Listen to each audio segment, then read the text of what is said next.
इस दुनिया में तीन तरह की रियलिटीज़ होती है। एक सब्जेक्टिव रियलिटी, एक ऑब्जेक्टिव रियलिटी और एक इंटरसब्जेक्टिव रियलिटी। ऑब्जेक्टिव रियलिटी वो रियलिटी होती है, उस पर आप बिलीव करते हो या नहीं करते हो, उस रियलिटी को कोई फ़र्क नहीं पड़ता, वो रियलिटी तभी भी रहती है। जैसे कि हम बोलते हैं कि अर्थ सन के चारों तरफ चक्कर लगाती है। हम बोलते हैं कि सन में हाइड्रोजन और हीलियम गैसेस है। ये एक ऑब्जेक्टिव रियलिटी है। आप अगर ये बोलो कि आप फ्लैट अर्थर हो या आप कुछ और चीज़ को मानते हो, इससे कोई फ़र्क नहीं पड़ता। ऑब्जेक्टिव रियलिटी ऐसी ही रहेगी, अर्थ सन के चारों तरफ घूमती है। एक होती है सब्जेक्टिव रियलिटी। सब्जेक्टिव रियलिटी ये होती है जो एक इंडिविजुअल पर्सन की रियलिटी होती है।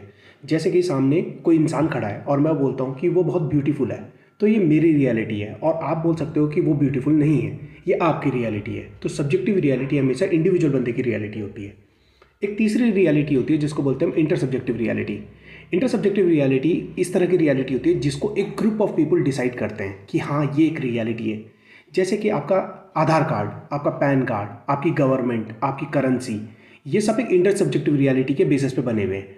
क्योंकि इंडिया में सारे रहने वाले लोग इंडिया की जो रूल ऑफ बुक लिखी गई है, इंडिया की जो कॉन्स्टिट्यूशन की बुक लिखी गई है, उसको वो एक आधार मानते हैं और बोलते हैं कि हमारी कंट्री इस तरह से चलेगी। तो उस कॉन्स्टिट्यूशन की बुक को वो इंडिविजुअल बहुत सारा एक ग्रुप वाले लोग मान रहे हैं, तो उस कॉन्स्टिट्यूशन की वैलिडिटी उस ग्रुप के लिए है। अगर हम मतलब अमेरिका से कोई बंदा यहाँ आता है, उसको बोलते हैं हम कि ले ये 100 रुपये का नोट ले, और उसने कभी 100 रुपये का नोट नहीं देखा है, तो वो बोलेगा यार ये क्या चीज़ है, ये तो मेरे को पता ही नहीं है। उसके लिए तो डॉलर चल रहा है, राइट। तो इंटरसब्जेक्टिव रियलिटी एक ऐसी रियलिटी है जिसके बेसिस पे दुनिया चल रही है।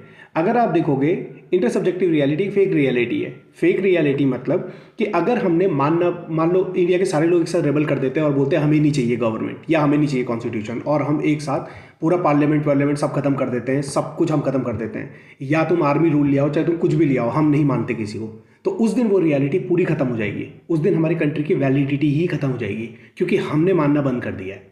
ठीक है। तो ये जो कॉन्टेक्स्ट है ना, ये कॉन्टेक्स्ट एक युवल हरारी की बुक है सेपियंस, ये उन्होंने उस पर लिखा है और ये काफ़ी ज़बरदस्त पॉइंट है अगर आप सोचोगे तो।